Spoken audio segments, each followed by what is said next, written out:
Olá, eu sou a Solange de Castro, a Sol, consultora, professora e a Sol Coach. Há alguns anos atrás, e muitos quilos a mais, eu dei uma entrevista sobre carreira e maternidade. Olha a chamada.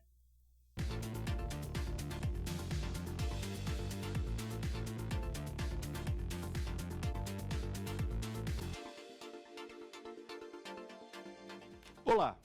O Repórter Justiça fala sobre o dilema das mulheres que se tornam mães e precisam retornar ao trabalho. Como fazer para conciliar a maternidade, esse momento mágico para a maioria delas, com a carreira profissional? Como diz o título do vídeo de hoje, essa questão diz respeito a todas as pessoas que querem ser mães, que já são mães ou que irão trabalhar com esses dois tipos de mulheres, ou seja, todo mundo. Logicamente, o foco da entrevista era sobre a difícil escolha que as mulheres devem fazer: ser mãe ou focar na carreira.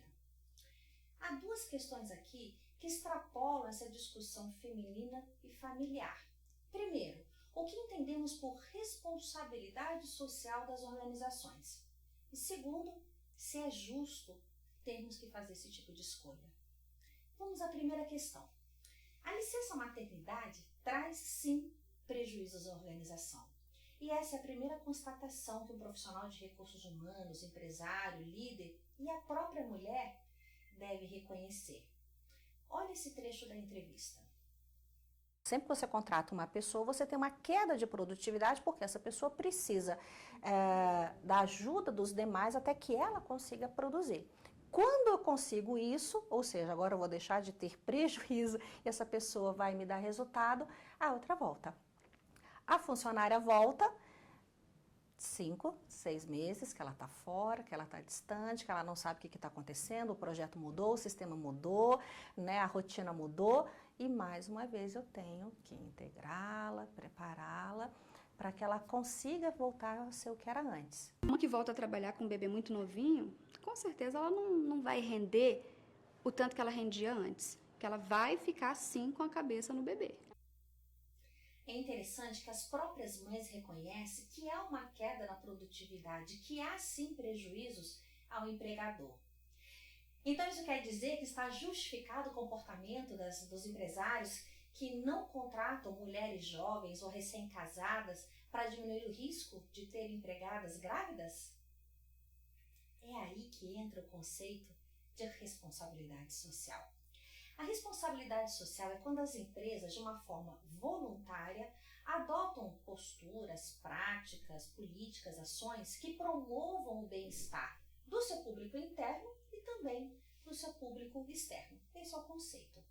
E qualquer pessoa que esteja no mundo do trabalho hoje sabe que ter políticas e ações concretas de responsabilidade socioambiental já deixou de ser um diferencial competitivo e já é um pré-requisito para as organizações modernas.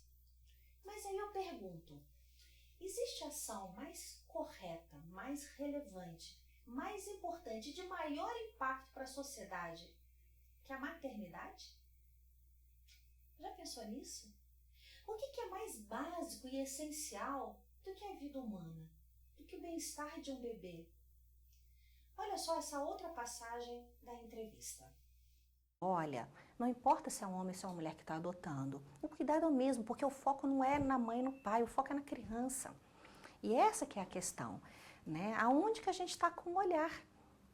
Porque se eu olho a criança, não importa se é o pai, se é a mãe, se a criança precisa dos cuidados, precisa de atenção, precisa do amor dos dois.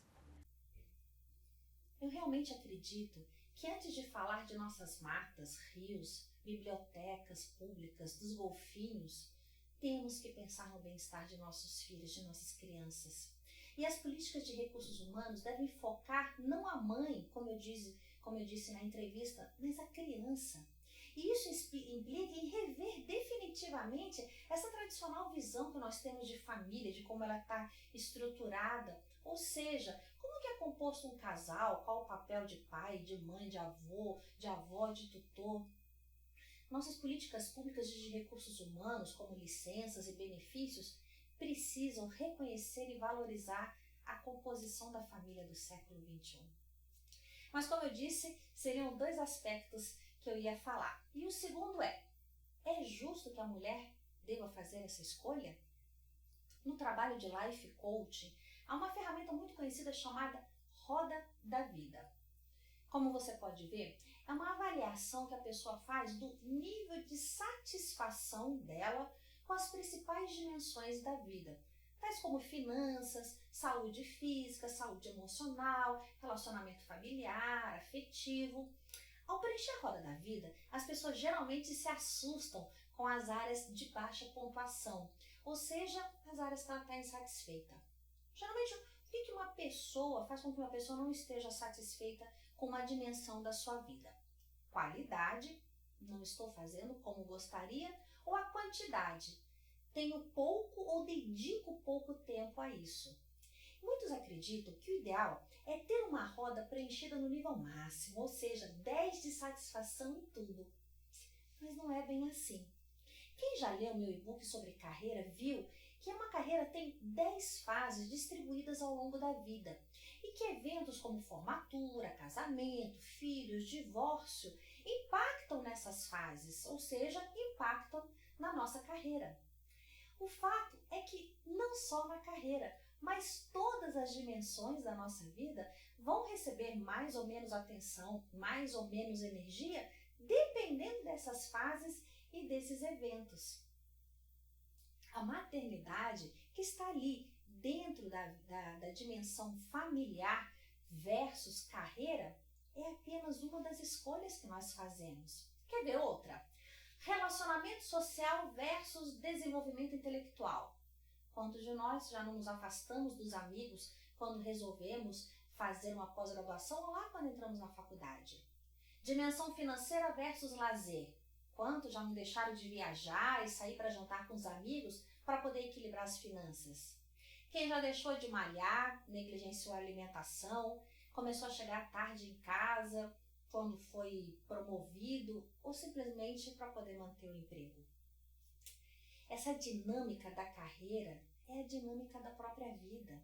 Dimensões entrando e saindo de nosso radar e recebendo mais ou menos atenção ao longo da nossa existência. A busca de uma vida mais equilibrada, em que a priorização de uma dimensão não signifique ignorar as demais, como muitas vezes, infelizmente, acontece, é um grande desafio da vida moderna. E é um tema que eu quero voltar a conversar com vocês. Mas para o vídeo de hoje, a reflexão que eu queria deixar é dedicar-se à carreira, à família, cuidar da nossa saúde, aprendermos coisas novas, tudo são escolhas, são prioridades que teremos que eleger. E quando eu defino uma prioridade, algo vai para trás da fila. Mas uma vez que o indivíduo define a sua prioridade, como a sua saúde, seus estudos, seus filhos, a sociedade, as organizações do trabalho precisam de leis, programas, políticas que respeitem e acolham esse indivíduo. Afinal, mais do que um trabalhador, as pessoas estão nas organizações, essas pessoas que estão nas organizações são pais, são mães, são estudantes, são pessoas espiritualizadas, têm amigos, pagam contas, se alimentam, ficam doentes, praticam esportes, são casados, têm namorados, querem ter namorados. As pessoas que trabalham para nós são pessoas e suas rodas da vida não podem parar de girar. Gostou do vídeo de hoje? Compartilhe, escreva, comente esse polêmico tema para mim junto comigo. Se não baixou ainda, aqui está o e-book sobre carreira que eu comentei. Espero notícias suas e te vejo no nosso próximo vídeo.